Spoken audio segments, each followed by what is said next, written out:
sobre um assunto que eu já abordei aqui, nós já tivemos aqui falando desse tema em outras oportunidades, mas vamos falar novamente para alertar as pessoas sobre as dores de cabeça, gente. Para muita gente, essa dor é normal, mas de acordo com a neurologista Aline Vitali e a Karina Sakamoto, não é bem assim, né, meninas? Boa tarde, sejam bem-vindas, viu? Obrigada pela presença de vocês. Obrigada pela oportunidade de falar de algo tão importante que faz tanta gente sofrer bastante. Cefaleia, né, que você fala, né? Cefaleia é o termo técnico para dor de cabeça. É a mesma coisa. E dor de cabeça, como eu disse, não é comum a gente sentir com frequência, todos os dias. Sentir com frequência não é comum, mas é mais comum do que a gente imagina, na verdade. Ó, que tem dor crônica, enxaqueca crônica, por exemplo, é mais ou menos 3% da população. Não é tão pouco se a gente for pensar. Sim. Então é uma doença que acaba sendo negligenciada, ela é pouco falada e quem sofre, muitas vezes, quem sofre com frequência,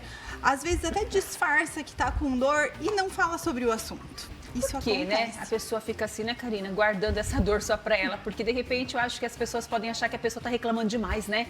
É frescura, Não. é drama. É isso, então né? as pessoas acabam, quem sofre muito, acaba se fechando realmente, acaba desistindo de procurar ajuda médica e se fecha até para as pessoas que estão próximas mesmo.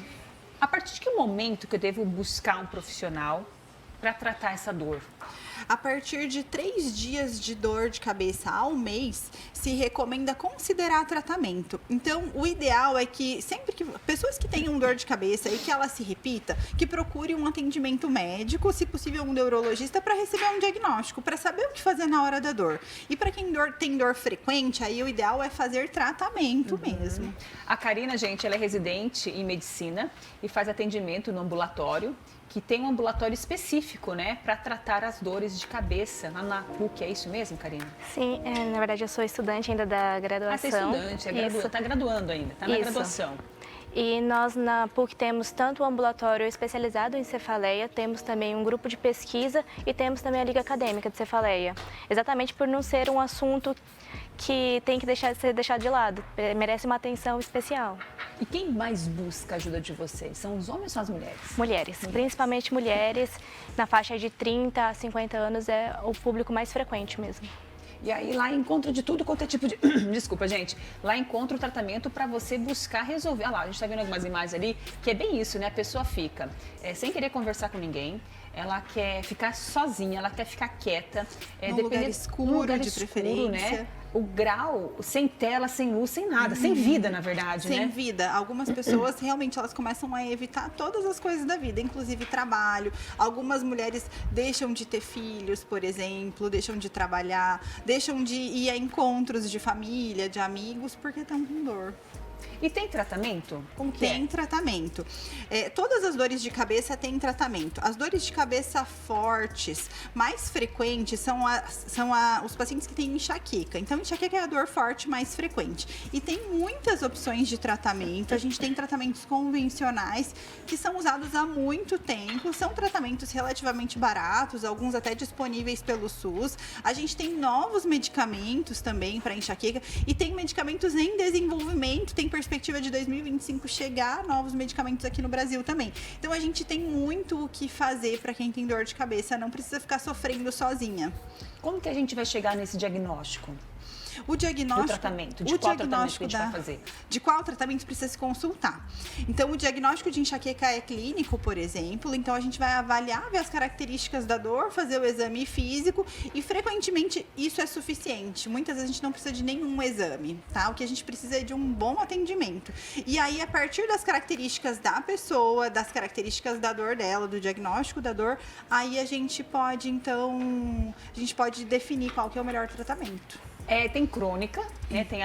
Tem pessoas que têm essa dor de cabeça que é crônica, que vai ter pro resto da vida e vai ter a qualidade de vida através dos tratamentos. E tem pessoas que podem ter aí, cessar essa dor de cabeça? Sim. Como que funciona isso? Sim, essa na enxaqueca, então falando da dor a dor forte mais comum, a gente tem pessoas que têm um quadro crônico com dor mais de 15 dias ao mês por mais de 3 meses, então que a gente chama de enxaqueca crônica. E a gente tem pessoas com enxaqueca episódica, que tem menos do que isso.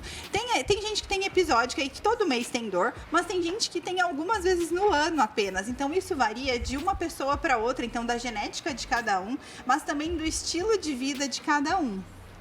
Estilo de vida, você quer dizer o quê? Vamos falar pro pessoal aí. Alimentação, atividade física, seria isso que a gente já está cansado de falar e acho que você de casa também já está cansado de ouvir eu falar, né? Eu colocaria como o primeiro ponto que eu vejo de importante nos pacientes é o dormir bem. Dormir é importante para a saúde do corpo e é importante para não ter dor também. Quem tem enxaqueca tem crises desencadeadas por dormir pouco ou por dormir em excesso. Dormir a mais do que precisa também causa dor de cabeça. Então eu coloco o sono sempre como primeiro ponto. Depois a atividade física, que é algo que é possível da gente inserir na vida das pessoas. Atividade física regular. Depois, manter um peso saudável. A obesidade é um fator de piora. Então, dentro disso, se alimentar bem, não pular refeições, porque o jejum costuma dar dor de cabeça.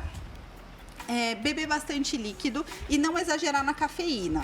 Então, esses seriam os pontos principais. Controlar o estresse também é um fator importante, mas não é aquela ideia de manter o autocontrole a todo momento. Não, de planejar a vida para a vida ser mais tranquila e menos estressante. Então, se está num trabalho estressante, planejar a vida para buscar um outro tipo de trabalho. Então, para quem está na faculdade, vai pensar em escolher o que vai fazer depois. Escolher coisas que se adequem melhor para as características pessoais. Gente, a Vitória está aqui falando, né? A Vitória trabalha aqui com a gente, falando, ai meu Deus do céu, né? Esse negócio de você escolher o que você quer fazer para sua vida, né? Isso gera totalmente um conflito, onde as pessoas, você que é estudante de medicina, imagino que também deve gerar muitos conflitos, né? E tem que controlar a mente para você também evitar essas dores de cabeça, não é não? É verdade. A nossa rotina na medicina é uma rotina um pouco pesada. Mas o importante mesmo é equilibrar. A doutora sempre fala em aula, inclusive, para a gente, essa questão do sono mesmo, que é a importância de ter uma qualidade de sono mesmo. E a questão de escolher o futuro é muito incerto, porque a gente vai passando clínica por clínica, nós vamos vendo pontos positivos, pontos negativos. É uma incerteza mesmo. Com certeza, em todas as profissões geram essas dúvidas, né? Tem pergunta chegando? Vamos colocar aqui a participação dos nossos telespectadores. A pergunta do Marcelo. Oi, depois de 2 pneumonias, Marcelo, você tá melhor, meu amigo? Seguidas e ainda me recuperando. Tenho sentido muita dor de cabeça e quando começo a tossir, chego a desmaiar, que é síncope. Sensação horrível. A dor de cabeça, a gente começa a ter isso mesmo? Dor de cabeça associada com esforço, seja pegar um peso, tossir ou fazer um esforço para evacuar, por exemplo, a gente sempre tem que investigar. Então, esse é um padrão de dor que tem que investigar. E só depois da gente descartar, então, fazer um exame de imagem, é que é possível a gente associar isso à tosse. Aí existe um tipo de dor de cabeça que a gente chama de cefaleia primária da tosse, tá? Mas precisa ver se está adequado o tratamento dele da pneumonia, então investigar por que ele ainda está tossindo, se é esse mesmo. Essa é a evolução natural, investigar a causa da tosse e precisa investigar essa dor de cabeça sim. Ô Marcelo, você trata de sarar, tá? Tô com vontade de comer o pão que você faz. Ele é excelente panificador, excelente padeiro, faz um delicioso pão. Então, Marcelo, melhoras pra você e se cuida aí, tá bom, meu amigo? Vamos pra próxima pergunta aqui, ó. Vamos ver quem tá com a gente, a Rosana. Olá, boa tarde. Tenho dor de cabeça todos os dias. Ô, Rosana, meu Deus, o médico me falou de cefaleia tensional.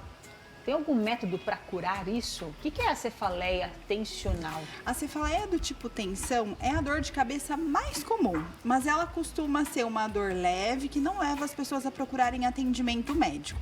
Ela pode ser crônica e acontecer todos os dias, mas não é comum. É mais comum enxaqueca crônica. Então, o que eu sugiro? Que ela se consulte novamente, se ela tiver acesso a um neurologista, seria o ideal, ou então ela pode ser encaminhada para o nosso ambulatório de cefaleia via SUS pelo posto de saúde. Hoje, o posto de saúde tem esse atendimento, oferece esse tipo de tratamento, de orientação? Como que é, Aline? O médico do posto pode atender casos mais leves, casos crônicos, geralmente acaba precisando do especialista, que é o caso dela. Ela tem uma dor crônica, tem dor todos os dias há bastante tempo. Então, o ideal é que vá com um especialista. E o posto pode fazer o encaminhamento para ser atendido por neurologista lá na PUC, por exemplo. Então, o ideal é que ela se consulte com um neurologista. E olhando o quadro dela, a gente precisa avaliar se realmente não é enxaqueca, porque é mais comum a enxaqueca ser crônica do que a tensional ser crônica. Então fica aí a dica para você, tá, Rosana? Obrigada pela sua participação. Gente, caso ficou alguma dúvida e a gente não falou aqui, ó, você pode acessar o Instagram da Aline, Neuroaline Vitali, ela é professora da PUC, tá? Super entendida nesse assunto, estuda. Então aproveite, né, para você usufruir do conhecimento dela através do Instagram, acompanhando o trabalho dela. Muito obrigada, Karina. Obrigada pela sua presença. Obrigada, Aline. Obrigada pela sua pelo presença, convite. tá bom? Um beijo para vocês.